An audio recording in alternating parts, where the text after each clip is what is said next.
अगर बिहार का स्वाद एक शहर में बसता है तो वह है मुजफ्फरपुर, जहां की शाही लीची दुनिया भर में पसंद की जाती है।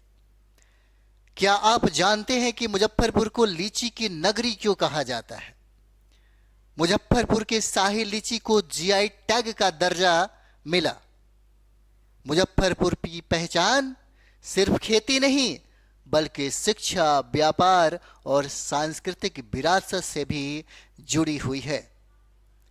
क्या वजह है कि हर गर्मी में देश विदेश की नजर मुजफ्फरपुर पर टिक जाती है? मुजफ्फरपुर की कहानी सिर्फ एक शहर की नहीं बल्कि बिहार की मेहनत, मिट्टी और पहचान की कहानी है। आज हम जानेंगे उस शहर के बारे में जिसने बिहार का नाम दुनिया के मानचित्र पर चमका दिया।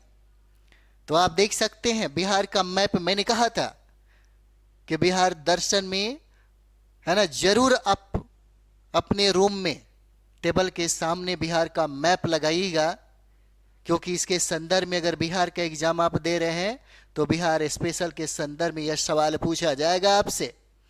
अगर आप चाहते हैं कि सबसे बेहतरीन परफॉर्मेंस आपका हो, एक अच्छा मार्क्स आए, आपका लेवल बढ़े, तो चीजों को बेहतर तरीके से करना होगा। मैप बहुत कुछ देता है, बहुत कुछ। जैसे चलिए हम लोग यहां पर आते हैं। आप देख सकते हैं बिहार के मैप में, है ना, यह मुजफ्फरपुर का जो आप मैप देख रहे हैं बिल्कुल इसी तरह से है। कभी कभी सवाल आपसे पूछा जा सकता है, क्योंकि पटना के संदर्भ में सवाल पूछा गया है, तो हो सकता है मुजफ्फरपुर के बारे में भी पूछा जा सके कि मुजफ्फरपुर किन किन जिलों से अपना सीमा साझा करता है। तो आप देख सकते हैं यहाँ पे ये है पूर्वी चंपारण, है ना। ये पूर्वी चंपारण आप जानते होंगे चंपारण के बारे में। पूर्वी चंपारण का मुख्यालय मोतिहारी है ना। और इस आधुनिक भारत के इतिहास में इस चंपारण का नाम, है ना, बहुत ही ज्यादा प्रसिद्ध है, क्योंकि महात्मा गांधी का 1917 का चंपारण सत्याग्रह भी आप भूल नहीं पाएंगे। ठीक है, एक तरफ से ये पूर्वी चंपारण और दूसरी तरफ आप देख सकते हैं सीतामढ़ी, है ना, सीतामढ़ी के साथ सीमा साझा करता है। और दरभंगा तो आप जानते ही हैं, है ना, मिथिला का क्षेत्र, और दरभंगा में सबसे ज्यादा मखाना का उत्पादन किया जाता है और मखाना को भी जीआई टैग प्रदान कर दिया गया और यहीं पर मखाना बोर्ड की भी स्थापना की गई।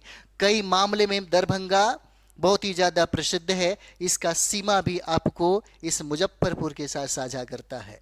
जैसे समस्तीपुर का क्षेत्र भी आप देख सकते हैं यहाँ पे, और यही वैशाली है, आम्रपाली की वैशाली, और ये सारण है। यानी कि इन सारे जिलों से सीमा साझा करने वाला है यह मुजफ्फरपुर, है ना। मुजफ्फरपुर में आप देख सकते हैं SKMCH है मुजफ्फरपुर में ही, और बाबा गरीबनाथ का मंदिर भी है आपका मुजफ्फरपुर में ही है ना। शहीद खुदीराम बोस केंद्रीय कारा मुजफ्फरपुर आप जानते होंगे, है ना। भारतीय राष्ट्रीय आंदोलन में 18 वर्ष की उम्र में शहीद होने वाला व्यक्ति जो है खुदीराम बोस का ताल्लुकात भी मुजफ्फरपुर से है। रमन देवी मंदिर यहीं पर है, अशोक स्तंभ भी है यहीं पर। आप देख सकते लंगट सिंह महाविद्यालय है यहीं पर। और आप देख सकते हैं लीची की जो मांग है यहाँ पे, शाही लीची की, जिसको जीआई टैग प्रदान कर दिया गया। कई बार ये भी सवाल पूछा गया है आपके एग्जाम में, है ना। चलिए अब विस्तार से हम लोग जानते हैं मुजफ्फरपुर के बारे में। मुजफ्फरपुर मैप में आप देख सकते हैं, जरूर, है ना, गंदा जरूर करिएगा मैप को इस तरह से, है ना। प्रत्येक जिले के बारे में जानना ज़्यादा जरूरी है ना। इस तरह से हमेशा रफ करते रहिएगा ताकि आपको लगे कि कौन सा जिला कहाँ पर है ना। यही है मुजफ्फरपुर जिला। कुल क्षेत्रफल इसका कितना होगा? कुल क्षेत्रफल है 3112 पॉइंट कितना 56 वर्ग किलोमीटर है इसका, क्या है ना, इसका क्षेत्रफल पूछा जा रहा है। हालांकि अगर क्षेत्रफल के बारे में पूछेगा कि सबसे बड़ा जिला कौन सा है क्षेत्रफल के दृष्टिकोण से, तो याद रखिएगा यही है पश्चिमी चंपारण। यही पश्चिमी चंपारण, वेस्ट चंपारण है जिसका मुख्यालय है बेतिया, जिसका मुख्यालय है ना बेतिया, इसका मुख्यालय इसी से सटा हुआ, है ना, पूर्वी चंपारण है। और ये सबसे बड़ा क्षेत्रफल के दृष्टिकोण से सबसे बड़ा जिला, एकमात्र नेशनल पार्क आपको मिलेगा पश्चिमी चंपारण में ही, एकमात्र नेशनल पार्क है ना। यहाँ से कई सवाल पूछे जाते हैं। एक तरफ से यह उत्तर प्रदेश के साथ सीमा साझा करता है, तो इंटरनेशनल बाउंड्री भी इसकी सीमा साझा करती है किसके साथ? नेपाल के साथ सीमा साझा करती है। किसका? पश्चिमी चंपारण का। चलिए आइए यहाँ पे कुल क्षेत्रफल कितना हो जाएगा? 3122.56 वर्ग किलोमीटर है। किसका? मुजफ्फरपुर के बारे में हम लोग बात करते हैं। आबादी के मामले में अगर बात करें तो देख सकते हैं इसका, है ना, कितना? 48,01,062 है इसकी आबादी। मतलब पूरे बिहार में सबसे ज्यादा आबादी वाला जिला कौन? आप देख सकते हैं यही है पटना, और पटना के बाद दूसरा स्थान यही है ना। दूसरा स्थान किसका है? तो दूसरा स्थान आपको पूर्वी चंपारण का, तीसरा स्थान आपको हो जाएगा किसका? मुजफ्फरपुर का है तीसरा स्थान। इस तरह से भी याद रख सकते हैं, है ना, पूछा गया सवाल है यह। सर्वाधिक आबादी वाला जिला कौन सा होगा? पटना। दूसरा स्थान है पूर्वी चंपारण का, तीसरा स्थान है आपको कौन सा? है ना, मुजफ्फरपुर का। चलिए यहां पे कहता है कि विधानसभा सीटों की संख्या कितना है भाई? तो मुजफ्फरपुर में विधानसभा सीटों की संख्या कितना? 11 हो जाता है, 11 हो जाएगा, है ना। विधानसभा सीटों की संख्या कितना? 11 है विधानसभा सीटों की संख्या। और लोकसभा सीटों की संख्या कितना है? लोकसभा सीटों की संख्या यहां पर 1 है। आप जानते होंगे लोकसभा सीटों की संख्या हमारे बिहार में टोटल कितना है? 40, जिसमें 6 जो सीटें हैं वो आरक्षित है। 6 सीटें कौन सा है? आरक्षित है। याद रखिएगा 6 सीटें हैं, है ना, लोकसभा के लिए। और राज्यसभा के लिए अगर पूछ दे राज्यसभा की कितनी सीटें हैं, तो यहाँ पे 16 हो जाएगा, है ना। विधान परिषद अगर पूछ दे तो यहाँ पे 75 सीट हो जाता है। ठीक है। तब यहां पर आइए, यहां पे लोकसभा सीटों की संख्या मुजफ्फरपुर में कितना? तो मुजफ्फरपुर में 1 ही हो जाएगा। चलिए स्थापना और नामकरण के बारे में जानते हैं। स्थापना कब हुआ था? 1875 में मुजफ्फरपुर जिला अस्तित्व में आया। कब आया? 1875 में। 1875 में भारत में अंग्रेजी शासन व्यवस्था यहां पर काम कर रही थी। नामकरण, इस जिले का नाम ब्रिटिश राज के स्थानीय राजस्व अधिकारी हैं, है ना, उन्हीं के नाम पे मुजफ्फर खान के नाम पर इसका नाम मुजफ्फरपुर रखा गया। किसके नाम पे? मुजफ्फर खान के नाम पे। और ब्रिटिश राज में एक स्थानीय क्या थे? स्थानीय एक अधिकारी थे। ठीक है। उसके बाद आप देख सकते हैं प्रमुखता क्या है? मुजफ्फरपुर लीची की भूमि के नाम से प्रसिद्ध है। लीची की नगरी कहा जाता है ना, लीची की नगरी कहा जाता है। मुजफ्फरपुर के शाही लीची जो पूरी दुनिया में सबसे ज्यादा प्रसिद्ध है, उसको जीआई टैग भी प्रदान किया गया। शाही लीची को कई बार यह सवाल पूछा गया है आपके एग्जाम में, है ना। और शाही लीची जो है ना, शाही लीची के नाम पे ही मुजफ्फरपुर को लीची की नगरी कहा जाता है। जैसे आप देखते होंगे, आप ये मैप देख रहे होंगे, धान का कटोरा कहा जाता है किसको? तो धान का कटोरा इसी रोहतास को कहा जाता है धान का कटोरा, है ना। धान का कटोरा कहा जाता है रोहतास को, क्योंकि सबसे ज्यादा धान का यानी कि चावल का उत्पादन यहीं पर होता है, और सबसे ज्यादा गेहूं का उत्पादन भी यहां पर होता है, और सबसे ज्यादा साक्षरता भी इस रोहतास में है। और यहीं आप देख सकते हैं रोहतास और कैमूर में जहां पे बिंदक्रम की चट्टानें मिलती है ना, बिंदक्रम की चट्टानें मिलती है जहां पे चूना पत्थर की प्राप्ति सबसे ज्यादा होता है ना। और यही वजह है कि रोहतास को हम लोग क्या कहते हैं? रोहतास को हम लोग धान का कटोरा कहते हैं, जिस तरह से मुजफ्फरपुर को हम लोग लीची की नगरी कहते हैं। ठीक है। भौगोलिक स्थिति आप देख सकते हैं, इसका उत्तर में पूर्वी चंपारण और सीतामढ़ी, है ना। क्या है यहाँ पे?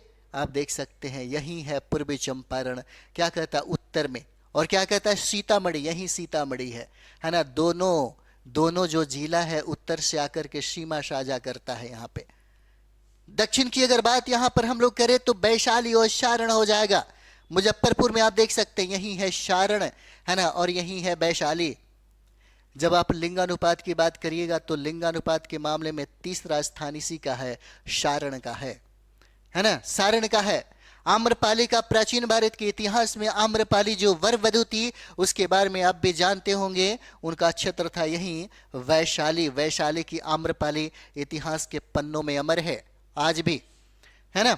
तो दक्षिण में वैशाली और सारण हो जाएगा। पूर्व में दरभंगा और समस्तीपुर का क्षेत्र हो जाता है। पूर्व में आप देख सकते हैं ये क्या है? ये है आपका दरभंगा, और ये हो जाता है समस्तीपुर। यही समस्तीपुर जिला, ये समस्तीपुर जिला जहां पे लोकसभा सीट आरक्षित सीटें हैं यहाँ पे लोकसभा के लिए, लोकसभा के लिए आरक्षित सीटें हैं। और दरभंगा बहुत ही ज्यादा प्रसिद्ध है है ना। दरभंगा डीएमसीएच की भी स्थापना आपको दरभंगा में ही हुआ। और दरभंगा में आप जानते हैं जल जनित जो फसल है वो सबसे ज़्यादा होते हैं यहीं पे सबसे ज़्यादा मखाना का उत्पादन किया जाता है। मछली के उत्पादन में हमारा बिहार आत्मनिर्भर हो गया, तो दूसरा स्थान इसका आया, किसका? दरभंगा का। आम का सबसे ज़्यादा उत्पादन यही दरभंगा जिला करता है ना। आम का भी सबसे ज्यादा उत्पादन दरभंगा जिला। कई ऐसे सवाल बन जाते हैं, जैसे आप देखते होंगे पूछता है कि जूट का सबसे ज्यादा उत्पादन कौन करता है, तो जूट का सबसे ज्यादा उत्पादन पूर्णिया करता है, पूछा गया सवाल है। पूछता है कि दूध का, है ना, पूछता है मिल्क का, है ना, मिल्क का यानी कि दूध का सबसे ज्यादा उत्पादन कौन सा, है ना, जिला करता है, तो आप जानते होंगे पटना जिला है जहां पे दूध का सबसे ज्यादा उत्पादन होता है। एक सवाल ये भी पूछता है कि कौन ऐसा जिला है जहां पे दाल का सबसे ज्यादा उत्पादन किया जाता है, तो दाल का उत्पादन के मामले में भी पटना का नंबर 1 स्थान हो जाएगा, है ना। पूछता है कि चुना पत्थर सबसे ज्यादा कहां पे प्राप्ति होती है, चुना पत्थर यही रोहतास में सबसे ज्यादा प्राप्त होता है। प्रश्न ये पूछता है कि मछली का उत्पादन सबसे ज्यादा कहां पे होता है, तो मछली का उत्पादन सबसे ज्यादा कहां पे होता है? मधुबनी में। किस चीज का? मछली का सबसे ज्यादा उत्पादन होता है। पूछता है कि चाय का उत्पादन कहां पे होता है, आप जानते होंगे यह किशनगंज का क्षेत्र है, यही किशनगंज जहां पे सबसे ज्यादा वर्षा होता है और यहीं पे चाय की खेती होती है, चाय का उत्पादन सबसे ज्यादा होता है ना। इस तरह के कई सवाल जो है, क्योंकि जब डिस्ट्रिक्ट हम लोग पढ़े तो डिस्ट्रिक्ट के डिटेल्स भी तो हम लोग देखते चल रहे हैं। अगर बारी बारी से हम लोग 38 है ना 38 जिला को अगर कवर कर लेते हैं तो आराम से हम बिहार के बारे में अच्छी जानकारी, है ना, रख पाएंगे। चलिए पश्चिम में है सारण और गोपालगंज। क्या है? सारण है, यहां पर देख सकते हैं पश्चिम में कौन है? सारण है। सारण, है ना, ये सारण हो जाएगा। गोपालगंज जिला, ये गोपालगंज जिला, है ना, ये गोपालगंज, ये भी लोकसभा निर्वाचित क्षेत्र है, आरक्षित निर्वाचित क्षेत्र हो जाता है। लिंगानुपात यानी कि 1000 पुरुष पर महिलाओं की कितनी आबादी है? सर्वाधिक आबादी कहां? गोपालगंज में। इसलिए सबसे ज्यादा लिंगानुपात वाला जो जिला होगा, लिंगानुपात वाला जिला कौन सा है? गोपालगंज है। और गोपालगंज के बाद तीसरा स्थान सारण, जो मुजफ्फरपुर के साथ सीमा साझा इसका करता है ना। यहीं पर नदी है, आप देख सकते हैं गंडक नदी बेसिन में स्थित है, या गंडक नदी बेसिन में यह स्थित है ना। और यही वजह है कि जब बारिश का मौसम आता है तो इस नदियों में बाढ़ आती है, जिसके वजह से पूरा मुजफ्फरपुर लगभग डूब ही जाता है।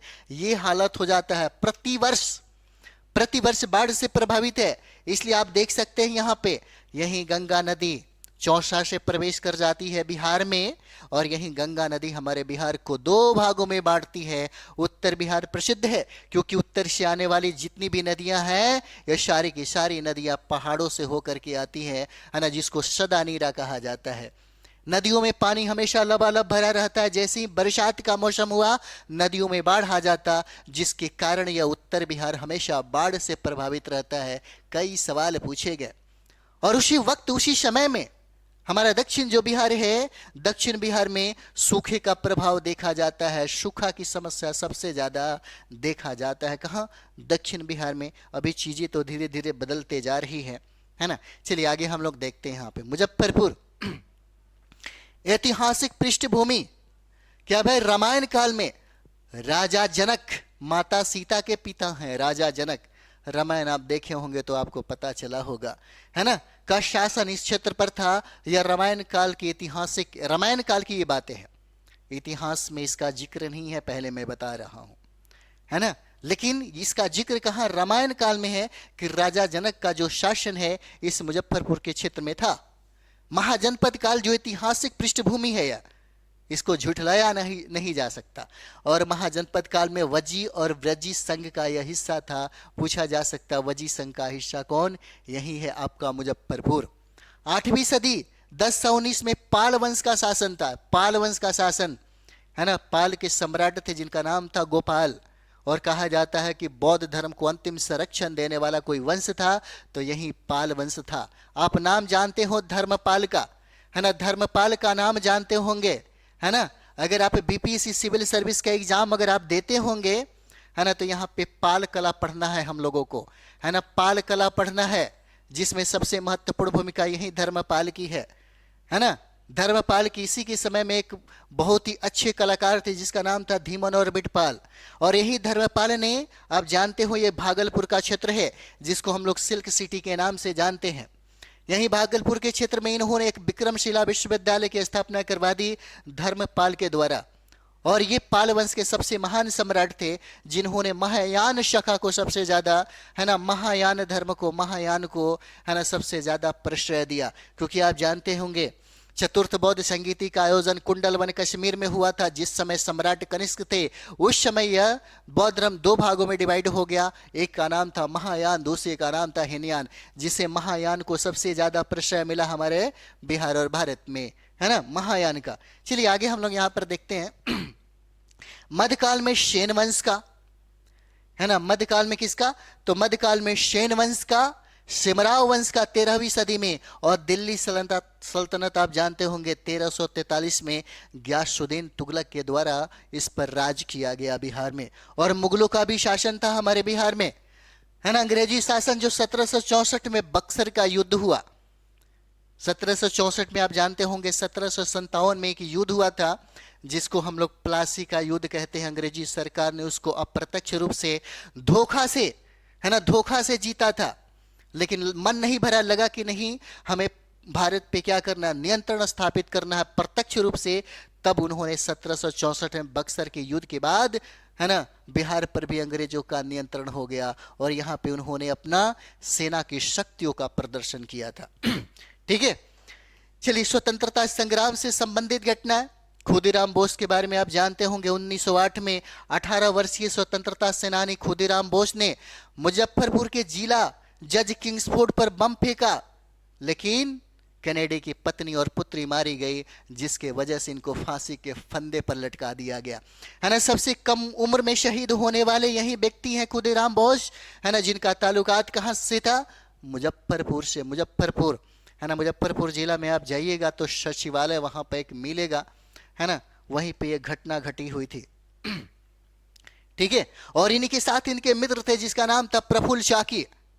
जब लगा कि हम लोग बच नहीं पाएंगे तब प्रफुल्ल चाकी ने आत्महत्या कर ली, ये भी सवाल पूछा गया है ना। पुलिस से बचने के लिए आत्महत्या कर ली, लेकिन डट कर मुकाबला किया खुदीराम बोस ने। भले पकड़े गए लेकिन फांसी के फंदे पर उनको लटका दिया गया, है ना। इतिहास के पन्नों में उनको हमेशा याद किया जाता है ना। जनसांख्यिकी आप देख सकते हैं 2011 के अनुसार सामान्य लिंगानुपात कितना है भाई, सामान्य लिंगानुपात है मुजफ्फरपुर का कितना, 900 है। और 0 से 6 आयु वर्ग में लिंगानुपात कितना हो जाएगा, तो 9 से 15 हो जाते हैं। अब प्रशासनिक विभाजन में हम लोग देखेंगे तो अनुमंडल की संख्या यहाँ पर कितना है, 2 अनुमंडल हो जाएगा। मुजफ्फरपुर में प्रखंडों की संख्या कितना है, 16 हो जाता है प्रखंड की संख्या। अगर पूछता है कि अंचल, है ना, यह तहसील कितने हैं कहाँ पे, मुजफ्फरपुर में, तो इसका संख्या 16 हो जाता है। ठीक है, मृदा प्रकार और कृषि, मृदा मतलब मिट्टी, है ना, जलोढ़ मृदा है यहाँ पे, जलोढ़, है ना, बलुई दोमट और चिकनी दोमट मिट्टियां यहाँ पे पाई जाती है। कहाँ, मुजफ्फरपुर में। मुख्य फसलें आप देख सकते हैं चावल, गेहूं, मक्का, आलू, ईख, आम, लीची, है ना। सर्वाधिक लीची का उत्पादन किया जाता है मुजफ्फरपुर में, जिसके वजह से लीची की नगरी कही जाती है इसको, मुजफ्फरपुर को। उद्योग में उर्वरक और चमड़ा प्रमुख उद्योग है यहाँ के लिए, है ना, उर्वरक और चमड़ा उद्योग यहाँ के लिए प्रमुख हो जाता है। चलिए एक चीज और भी आपको दिखाते हैं दर्शनीय स्थल क्या है। कभी कभी लगता है कि मुजफ्फरपुर में अगर हम जाएंगे तो कहाँ कहाँ घूमेंगे, है ना। धार्मिक स्तर की अगर हम लोग बात करें तो बाबा गरीबनाथ का मंदिर आपको यहीं पर मिलेंगे, है ना। कहाँ, मुजफ्फरपुर में बाबा गरीबनाथ का मंदिर। रमन देवी मंदिर भी यहीं पर है ना। चतुर्भुज मंदिर बहुत ही प्रसिद्ध है ना, चतुर्भुज मंदिर, चतुर्भुज स्थान बहुत ही फेमस है। और श्री राम मंदिर भी है यहीं पर, कहाँ, मुजफ्फरपुर में श्री राम मंदिर भी है ना। यहाँ पे अन्य स्थलों में देखा जाए तो जुब्बा शाहनी पार्क भी है ना, जुब्बा शाहनी पार्क है। और यहीं पर खुदीराम बोस संग्रहालय मिलेगा और रामचंद्र खादी संग्रहालय भी कहाँ पर है, मुजफ्फरपुर में है। ठीक है, अब यहाँ पे शैक्षणिक संस्थान में आप देख सकते हैं, है ना, बाबा साहब भीमराव अंबेडकर विश्वविद्यालय। हम लोग यहीं से, इसी यूनिवर्सिटी से स्टडी किए, है ना, पीएचडी तक की हम लोगों की ये जो सफ़र जो है, ये सफ़र यहीं से हो रहा है ना। चलिए, Muzaffarpur institute of technology, Muzaffarpur institute of technology कहाँ पे है? तो ये भी आपको मुजफ्फरपुर जिला में ही होगा। लंगट सिंह कॉलेज कहाँ पे? तो लंगट सिंह कॉलेज है ना, जो आपको पीक में मैंने दिखाया था, यह भी मुजफ्फरपुर में है। और रामेश्वर सिंह कॉलेज भी कहाँ पर है? इसी मुजफ्फरपुर में है। मुजफ्फरपुर होम्योपैथिक व मेडिकल कॉलेज भी यहीं पर है, यहीं पर है। कुछ चीजें जो बहुत इंपॉर्टेंट है, जो करंट के संदर्भ में पूछा जा सकता है, जैसे पूछेगा कि बताइए इस बिहार में कौन ऐसा जिला है जहां पे लखपतियों दीदी की सर्वाधिक संख्या है ना। लखपति दीदियों की सर्वाधिक संख्या वाला जिला कौन? चलिए यहां भी कुछ करंट की बातें हम लोग कर लें। लखपति है ना, लखपति दीदियों की, ठीक है, लखपति दीदियों की सर्वाधिक संख्या कहां पे? तो सर्वाधिक संख्या कहां पे होगा? यही मुजफ्फरपुर में है सर्वाधिक संख्या। कचरा निपटान का सबसे बड़ा प्लांट है ना, कचरा निपटान का, याद रखिएगा, कचरा निपटान का है ना, निपटान का सबसे बड़ा प्लांट आपको कहां पे लगा? तो मुजफ्फरपुर में। और कचरा निपटान का सबसे पहला प्लांट कहां? मुजफ्फरपुर के रौतनिया में लगा। रौतनिया, मुजफ्फरपुर के रौतनिया में। कभी कभी ऐसे सवाल पूछे जाते हैं बीपीएससी में, अधिकतर या टीचर में भी पूछा जा सकता है कि कचरा प्लांट जो बनाया गया है ना, ये कहां पर, मुजफ्फरपुर के किस जगह पे है? तो रौतनिया में हो जाएगा। जैसे आप देख सकते हैं मुजफ्फरपुर के बारे में 112 आकांक्षी जिलों में है ना, 112 आकांक्षी जिलों में अगर डेटा रैंकिंग में कृषि के बारे में अगर बात करें तो कृषि में इसका पहला स्थान हो जाएगा। एग्रीकल्चर में इसका पहला स्थान है, कृषि में इसका पहला स्थान है 112 आकांक्षी जिलों के डेटा रैंकिंग में। जैसे मुजफ्फरपुर में पूछा जा सकता है कृषि ट्रेनिंग सेंटर की स्थापना कहां किया जा रहा है ना, कृषि सेंटर का, ठीक है, कहां? कृषि ट्रेनिंग सेंटर, कृषि है ना, कृषि ट्रेनिंग सेंटर का, ट्रेनिंग सेंटर की स्थापना कहां पर किया जा रहा है? तो ये सेंटर की स्थापना कहां पे? ये हो रहा आपको मुजफ्फरपुर में। जैसे होमी भाभा कैंसर अस्पताल की स्थापना कहां पे हुआ? होमी भाभा कैंसर अस्पताल है ना, होमी भाभा, होमी भाभा, ठीक है, होमी भाभा कैंसर अस्पताल, कैंसर अस्पताल कहां पर? तो कैंसर अस्पताल कहां पर है जी? मुजफ्फरपुर में, ठीक है, मुजफ्फरपुर में हो जाएगा। मुजफ्फरपुर के मोतीपुर में है ना, मुजफ्फरपुर के मोतीपुर जगह है। अगर आप लोग हो सकता है पूर्वी चंपारण से अगर कांटी वोटी होते हुए आप आइएगा है ना, पूर्वी चंपारण से मुजफ्फरपुर तक आपको मिलेगा मोतीपुर। तो मुजफ्फरपुर के मोतीपुर में मेगा फूड पार्क की स्थापना किया गया। मेगा फूड पार्क है ना, मेगा फूड पार्क की, मेगा फूड पार्क की स्थापना कहाँ पे? मोतीपुर में है ना जी, मोतीपुर में, मुजफ्फरपुर के मोतीपुर में। और राज्य का पहला, याद रखिए, राज्य का पहला टॉयलेट क्लिनिक है ना, राज्य का पहला टॉयलेट क्लिनिक कहां पे? कुढ़नी प्रखंड में है ना, कुढ़नी प्रखंड में, याद रखिएगा, कुढ़नी है ना, कुढ़नी प्रखंड पूछा जा सकता है। कुढ़नी प्रखंड में है ना, राज्य का पहला, कुढ़नी प्रखंड कहां पे है? मुजफ्फरपुर में है। हम लोग मुजफ्फरपुर की बात कर रहे हैं। राज्य का पहला टॉयलेट क्लिनिक कहां स्थापित किया गया? इसी कुढ़नी प्रखंड में, कहां? मुजफ्फरपुर में है। और मुजफ्फरपुर में भिखारियों द्वारा बैंक खोला गया है ना, मुजफ्फरपुर में भिखारियों के द्वारा है ना, भिखारियों के द्वारा एक बैंक खोला गया है। द्वारा क्या खोला गया? बैंक खोला गया। कहां पे? मुजफ्फरपुर में खोला गया। सोचिए कहां पे खोला गया? मुजफ्फरपुर में खोला गया है। तो ये जो फैक्ट है ये बहुत इंपॉर्टेंट है, जो फैक्ट के बारे में हम लोगों ने बात किया अभी, ठीक है।